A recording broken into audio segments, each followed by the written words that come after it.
Literatura juvenil para escritores con Laura Tárraga sobre mi método para planificar historias.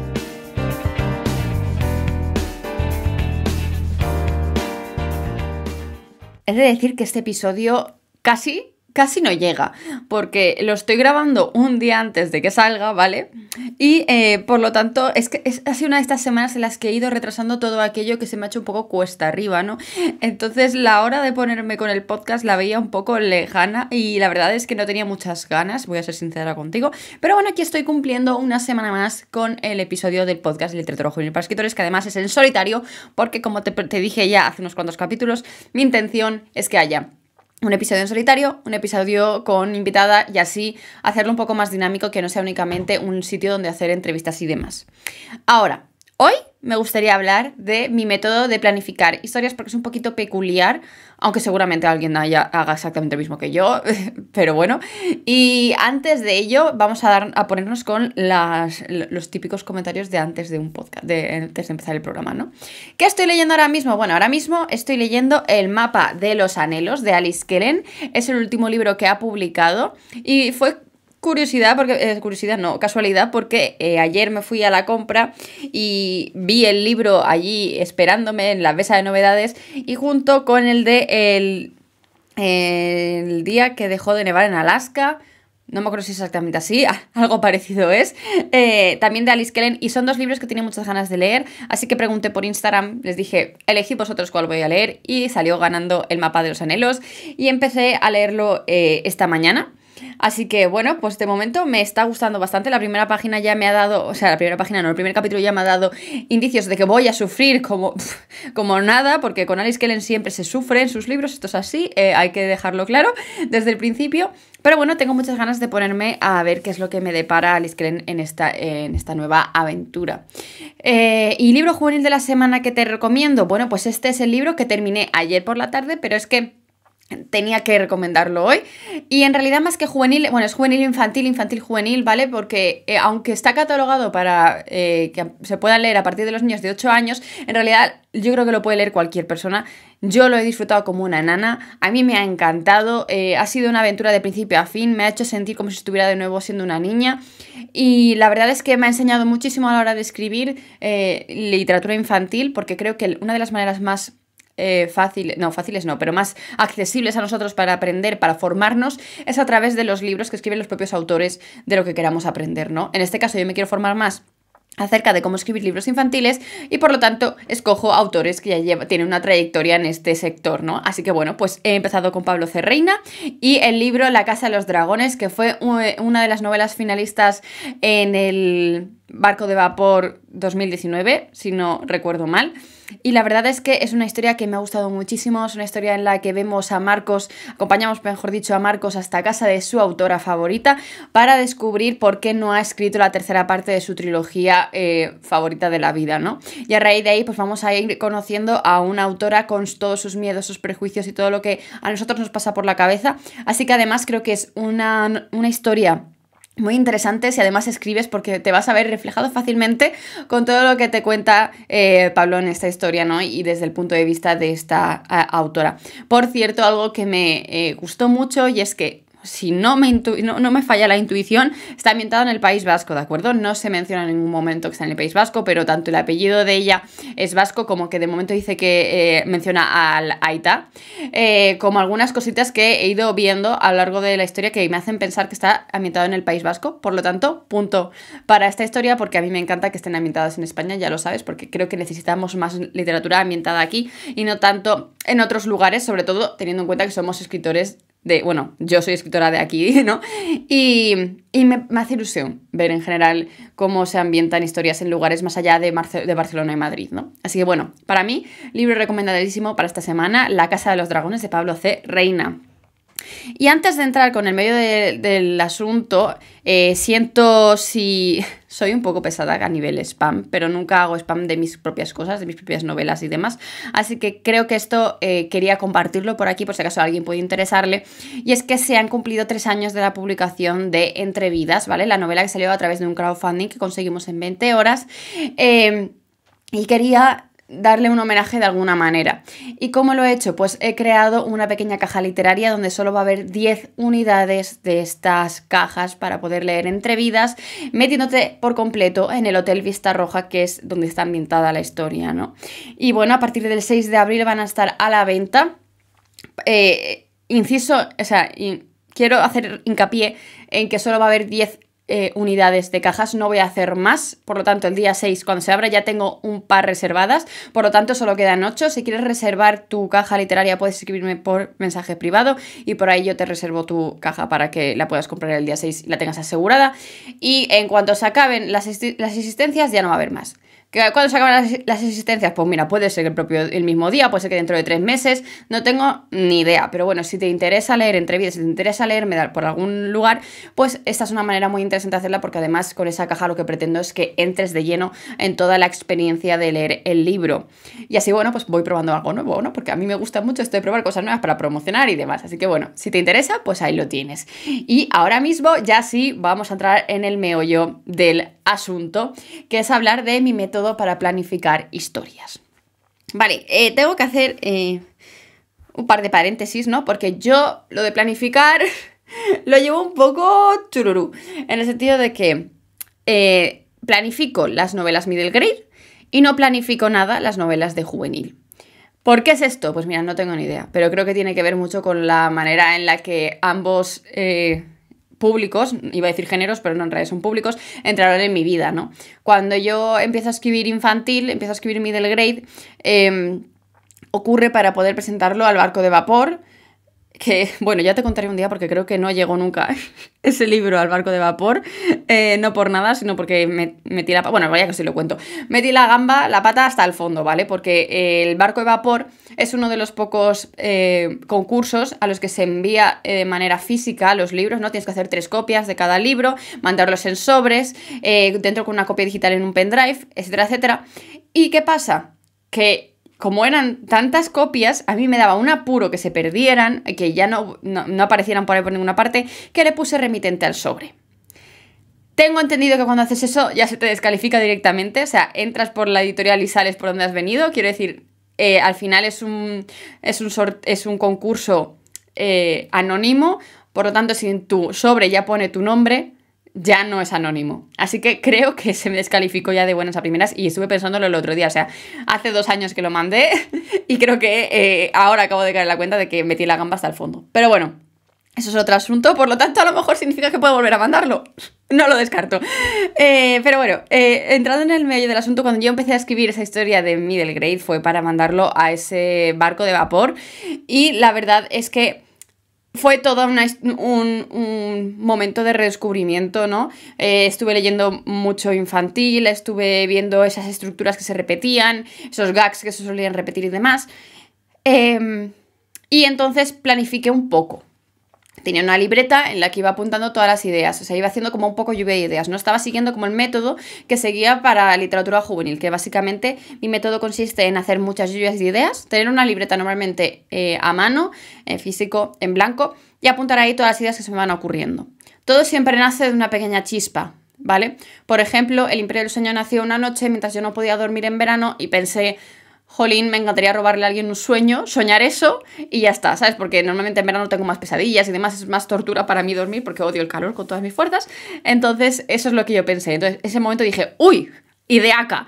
Cogí el móvil, apunté en notas, robar sueños, me dormí y al día siguiente ya cogí una libreta en blanco y me puse a escribir esa idea, ¿no? Robar sueños. A raíz de ahí, la idea en realidad se queda guardada, como en una parte de mi cerebro, durante un tiempo concreto, y de golpe a repente me van viniendo cosas que pueden encajar en esa historia, ¿no? Por ejemplo, después de tener esa parte de la idea de robar sueños, pues lo que hizo fue venirme el nombre de Joana. Ni idea de por qué ni cómo. Estaba viendo la tele y nadie dijo el nombre en la tele. No sé si existe ese nombre, no sé si alguien se llama Joana, no tengo ni idea, solo sé que me vino a la cabeza y con ese nombre me vino toda la historia de detrás, ¿no? Entonces fui apuntando eso en una libreta, empezaron lluvias de ideas, empecé a pensar que podía hacer un príncipe y el mendigo en esta historia, ¿no? Al final que hubieran 2 personas que fueran exactamente iguales físicamente y que fueran diferentes a nivel psicológico. Y pues así es como empecé a darle vueltas hasta que al final terminó por ser lo que es hoy en día. La parte del Príncipe y el Mendigo lo descarté totalmente, ¿no? Que fueran iguales, que se tuvieran que cambiar de puesto, ¿no? Pero en lugar de un príncipe y un mendigo con una ladrona de sueños y una soñadora. Pero bueno, al final desencadenó otra cosa, me parecía más interesante que estuvieran juntas en un mismo lugar, etcétera, etcétera. Pero al final lo que pasa es que mi método de planificación viene con eso. Viene con muchas lluvias de ideas y viene con muchos descartes y viene con muchas ideas horribles y con otras que sé que al final se quedan las buenas, ¿no? Al final una lluvia de ideas sirve precisamente para eso, para tú empezar con todo lo que es más malo, no más descartable, y luego te quedas con las partes buenas, ¿no? Es como cuando, no sé, estás soltando todo lo que te se viene a la cabeza. Por eso en las lluvias de ideas es muy importante no juzgarte a nivel ideas, ¿no? Porque después de todo lo malo que vas a decir, algo bueno se te va a tener que ocurrir por narices. Así que mi método es, en juvenil sobre todo, es muchas lluvias de ideas, es mucho pensar, es mucho intentar meterme en el ambiente, es mucho el intentar eso, leer historias, ver películas, ver series, todo lo que estuviera más relacionado, creo que esto ya te lo he contado en cómo encuentro la inspiración, pero básicamente viene de la mano, y a raíz de ahí ya voy viendo cómo intento encauzar las cosas. Como en juvenil soy más brújula, lo que me ocurre es que tengo como la idea, sé qué es lo que puede pasar, y luego a lo mejor tengo el final. En los últimos años me he obligado más a saber el final, porque creo que tiene más sentido, que es más fácil a nivel brújula saber a dónde quiero llegar. Que luego sea lo que voy a escribir o no, eso ya es otra cosa totalmente distinta, ¿no? Pero mi intención en un principio es llegar a eso y conseguir pues ese primer final que me he puesto. Por ejemplo, en Hijos del Dolor, bueno, no creo que sea spoiler, porque lo he dicho muchas veces, ¿no? Pero Hijos de Dolor, como es una guerra, mi intención era que solo sobreviviera uno de todos los que hay. ¿Lo habré conseguido o no? Eso ya, como te digo, mi vena brújula pues hizo de las suyas. Puede que sobrevivieran todos, pues que no sobreviviera nadie. Pues yo no voy a hacer spoiler ahí. Pero que sepas que así es como funciono yo, ¿no? Tengo como esa idea final, que ya ves tú qué tontería, que al final es solo sobrevive uno. Ni siquiera es X gana la guerra, X se acaba de tal manera, sino que solo sobrevive uno. Quien sea, me da igual, pero ahí tengo como esa... Es como tener un objetivo, es como tener una meta a la que quieres llegar, ¿no? Por eso dicen que es más fácil, o sea, por eso te piden o te recomiendan que tengas ciertos objetivos en la vida o en la escritura o donde sea, porque si tú tienes un objetivo que sabes que puedes alcanzar y que ves factible, es mucho más fácil que tú hagas lo imposible por llegar a él, ¿no? Pues lo mismo pasa con los libros. Si yo sé que solo quiero que sobrevivir uno, pues me tengo que cargar al resto por el camino, con unas maneras u otras, pero tengo que hacerlo para poder llegar a ese objetivo que me habían puesto. Por lo tanto, en literatura juvenil no me planifico como tal, sí que a veces me hago unas pequeñas... No fichas de personaje como las suelen enseñar por ahí, como por ejemplo las tenía antes en el planificador de novelas, que te lo puedes descargar en lauratarraga.com. Si buscas planificador de novelas, por ahí te puedes descargar el que hice hace unos años, que es el que utilizaba antes para, sobre todo, la parte esa de lluvia de ideas y demás, ¿no? Porque, por ejemplo, añado una escaleta, porque sé que a la gente le funciona, pero a mí la escaleta en juvenil, o sea, se lo estaba contando el otro día a una alumna por mentorías, que yo empezaba a escribir eso y luego de lo que había escrito a lo que era al final, decía, mira chicas, si es que no has hecho nada, no has... A lo mejor consigo llegar hasta cierto punto, pero a partir de ahí ya empieza mi mente a irse, pero si es mejor esta idea, pero si es mejor esta otra. La diferencia sustancial es que cuando tú eres mapa, que por ejemplo cuando en mi Del Grey soy mapa, todo ese proceso de ideas y de qué puede ocurrir, qué es lo mejor camino, qué tal, qué cual, esa parte más imaginativa y demás la tienes en el momento en el que estás planificando, mientras que cuando tú eres brújula, todo eso te ocurre mientras estás escribiendo. Y aún así, cuando intento ser mapa, varias veces me ha pasado el cambiar cosas, pero intento que no sean tan sustanciales como puede pasar en juvenil, ¿no? Que en juvenil, por ejemplo, yo estuve planificando el otro día que X y Y tenían que acabar juntas y un momento apareció W y X dijo, mira, lo siento, pero no, me voy con esta otra persona, ¿no? Entonces es como... a mí me pasa que esto que dice la gente de que los personajes como que toman el control, sé que oficialmente no pueden tomar el control, ¿vale? Porque eres tú el que estás escribiendo, pero sí que es verdad que hay veces que el feeling entre personajes en un momento empieza a salir, ¿no? Que si inconscientemente haces que dos personajes tengan más feeling que otros. Entonces, pues bueno, si quieren estar juntos, yo no voy a ser quien los destroce, o sí. Eso es lo bueno de ser escritora, ¿no? Que podemos hacer al final lo que queramos con ellos. Entonces, ¿qué estaba diciendo? Así, las fichas de personajes. Sí que hago una especie de ficha de personaje, que más que ficha de personaje lo que hago en realidad es apuntarme cosas básicas de ese personaje. Pues nombre completo, me gusta saber el cumpleaños, aunque no tenga relevancia, pero a mí me gusta saberlo. Sobre todo me gusta saber el año en el que nació, porque luego yo soy mucho de meter referencias a otras épocas y demás, entonces estaba como, vale, ¿en qué edad pasaría esto? ¿Cuántos años tendría cuando pasó esto? ¿Y cuántos años tendría cuando tuvo, por ejemplo, en Hijos del Dolor hay el padre pues tiene a la hija con X años, ¿no? Yo ahí calculando con cuántos años podía tenerlo, pues si podía ser factible, pues si era demasiado mayor, pues si era demasiado pequeño. Bueno, yo ahí con mis cosas y por eso me gusta tener mucho los años de nacimiento de los personajes como mínimo. También me apunto rasgos físicos, aunque luego puede ser que se me olviden y que no vuelva a mirar esa ficha de personaje, sí lo reconozco. En el caso de esta persona es rubia, yo le he escrito que es pelirroja y ahí se ha quedado. Ya da igual que ponga ahí que era rubia en un principio porque después va a ser pelirroja. Ya está.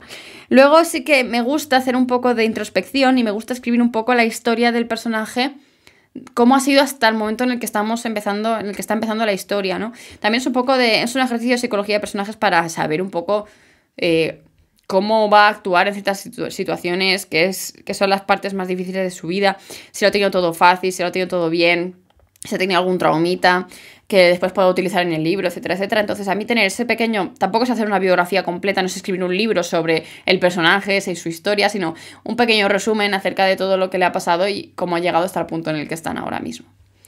Y en realidad eso cuanto a ficha de personajes, tampoco te creas que me curro demasiado. A veces sí que busco alguna imagen que me pueda recordar a ese personaje para tenerlo más en mente y a la hora de escribir que no se me olvide, por ejemplo, que si es rubia, pues el personaje que aparece en la foto tiene que ser rubio, porque si luego, pues así tengo más claro que es rubio, no lo pongo pelirrojo, ¿no? Por ejemplo, pero si simplemente lo escribo como que me cuesta un poco más. Cuando son middle grades me pasa que no me gusta buscar fotografías de los personajes, porque inconscientemente yo me los imagino ya ilustrados. Entonces lo que hago es buscar ilustraciones que me recuerden a cómo serían esos personajes, ¿no? Obviamente esto nunca lo publico en ninguna parte, entre otras cosas porque hay copyright, ¿no? O sea, yo lo tengo para tener de inspiración, pero eso no es algo con lo que yo vaya a lucrarme después ni nada, simplemente es para tenerlo y saber cómo me puedo imaginar más o menos al personaje, etcétera, etcétera. Entonces tengo ahí como una carpetita donde me pongo todas las ilustraciones que he ido encontrando diciendo, ay, pues es que este sería así perfecto, sería X personaje y este otro sería este, ¿no? Y sí que es verdad que la parte esta de la ficha de personajes más o menos se comparte entre middle grade y juvenil, o sea, la hago más o menos igual. Luego también me planifico en lo que viene siendo el mundo en el que transcurre todo. Si es ficticio sobre todo, ¿no? Moneda, tipo de religión, tipo de gobierno, sí, ¿no? Gobierno. Tipo de clima, etcétera, etcétera, ¿no? Por ejemplo, esto se ve mucho creo que donde más, bueno, en realidad en los últimos, tanto en Entrevidas como en Hijos del Dolor, El idioma de la guerra, bueno, que estos dos son una biología, como en El Imperio del Sueño, por ejemplo, se ve, ¿no? Que cada uno tiene su moneda específica, cada uno se ve cuál es el clima específico de la historia, se ve el tipo de gobierno específico que hay, y se ve si hay un conflicto bélico, que en tres de ellas pues sí hay, ¿no? Entonces pues, se tiene que saber. Y sí que, pues, por ejemplo, me gusta hacerme a veces un mapa. Un mapa donde puedo situar ciertas ciudades y ciertas zonas, que, spoiler, casi todos mis mapas de lugares ficticios están basados en el mapa de la península ibérica porque tengo cero imaginación. Pero bueno, ahí está la cosa. Así que eso me ayuda mucho a planificar lo que viene siendo el apartado de mundos. Y luego lo que es la historia en sí, pues sí que es verdad que en Middle Grade sí que tengo una escaleta como tal. Es más, las hago con las hojas de cálculo de Excel. En la academia tienes un tutorial de cómo las utilizo y cómo las preparo para que no sea eso un caos, para que quede todo ordenadito y bien bonito, ¿no? Y al final lo utilizo porque me parece muy cómodo y porque en realidad es el método que empecé a utilizar cuando empecé a ser escritora fantasma. Cuando me pidieron una escaleta dije, vale, ¿cómo lo hago para que quede decente a la vista y que no sea eso un caos como suele ser en general mi vida? Entonces empecé a utilizar las hojas de cálculo de Excel, aprendí a hacer cuatro cosas que son así como un poco básicas, pero que ayudan mucho a que quede decente. Y además me parece muy cómodo porque simplemente puedo compartir el enlace y que la editorial que me contrata ese libro pueda hacer comentarios en cada capítulo del rollo. Esto no lo quiero, esto sí, esto me parece bien. ¿Y si añadimos aquí no sé cuántos? ¿Y si no sé qué? Y yo eso luego lo tengo en cuenta a la hora de escribir, ¿no? Y yo creo que a raíz de eso, de ser escritora fantasma, he hecho mucho más, se ha afianzado esa parte de ser más mapa con los libros para niños. Porque al final, si yo me estoy basando en crear una sinopsis y después pasar esa sinopsis a una escaleta, pues ya tengo todo escrito, ya lo tengo todo pensado, no tengo que pensar nada más. Y ahora que estoy escribiendo un Middle Grade yo por mi propia cuenta, que no es para nadie, bueno, es para mí misma, mi idea es mandarlos a concursos, a cuáles no los estoy investigando. Estoy haciendo un Excel de bases de datos con todos los concursos que estoy encontrando de infantil para poder mandarlos. Bueno, es que además esto es una movida, pero tú no puedes mandar el mismo libro a dos concursos distintos, porque imagínate que uno sale premiado. Básicamente en las bases está, ¿no? Entonces estoy mirando y viendo a ver en cuál podría mandarlo para sopesar bien las opciones, ¿no? Pero bueno, ahí estoy haciendo un poco de research.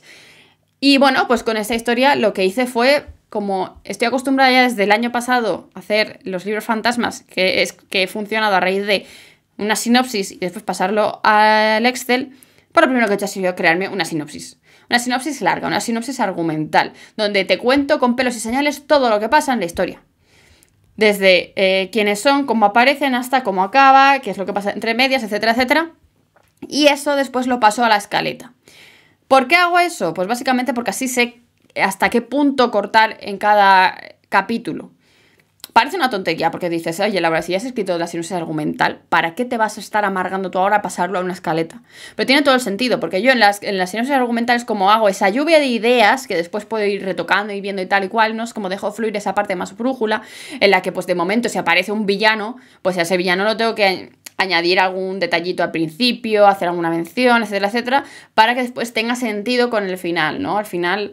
lo que yo he notado en escrituras infantiles, en lo que he notado leyéndolo y demás, no sé si eso es una norma o no, es que el villano normalmente lo conocen los niños desde el principio de la historia, si no desde el principio, desde el capítulo 1 o 2, pero principio.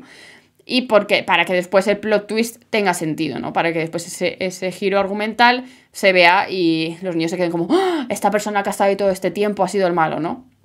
Entonces, si yo después pongo un villano y no lo he mencionado antes, pues la sinopsis me permite volver atrás, escribirlo ahí rápido, etcétera, etcétera, ¿no? Y ya añadir esos detalles que me hagan falta después. O sea, es exactamente igual que ser brújula, pero ser brújula en un momento distinto de la escritura, en la planificación más bien. Y después, pues eso, ahí está como, en realidad... He dicho que está todo con pelos y señales, pero después en la escaleta siempre añado cosas nuevas. Y es más, a veces simplemente voy copiando frases de la sinopsis y los voy pegando en la escaleta, en cada capítulo. Y ahí voy añadiendo detalles que puedan quedarme colgados y demás. Y al final ese es mi proceso de planificación. O sea, es que no tiene gran cosa en realidad. Así es como yo lo hago. No digo que sea mejor o peor. Yo he sido un poco caos siempre. Y he tirado un poco probando con diferentes cosas hasta que he dado con algo que me funciona. Si a ti no te funciona, pues nada, prueba otra cosa. Pero si no, pues puedes probar. Total, el no ya lo tienes para probar si te gusta esta manera de planificar novelas o no. O dices, oye, Laura, para mí esto es un follón, no entiendo nada. O sí, Laura, yo hago exactamente lo mismo. O a mí me funciona esto otro. Ya sabes que yo te leo en comentarios tanto en YouTube como en iVoox. También me puedes comentar por Instagram y demás. Y que, pues... Algo que me hace mucha ilusión y que nos ayuda a crecer mucho es que nos puntúes en Spotify, ¿de acuerdo? Puedes puntuar el programa completo desde la aplicación de Spotify, no se puede desde el navegador web, solo desde la aplicación de Spotify. Y a mí me ayudas mucho a posicionarnos y a llegar a mucha más gente. Y al final a que traiga episodios que yo creo que pueden ser interesantes, sobre todo a invitadas interesantes para que nos hablen de sus movidas. Y bueno, ya está. Ya te dejo por hoy. Que eso, que nos recomiendes, que nos puntúes, que comentes, que lo compartas, porque nos ayudas muchísimo a llegar a más gente. Y que tienes, como siempre, talleres, tutoriales, cursos, masterclasses y un montón de contenido gratuito de pago en literaturajuvenileparaescritores.com. Y que nos escuchamos una vez más la semana que viene. ¡Adiós!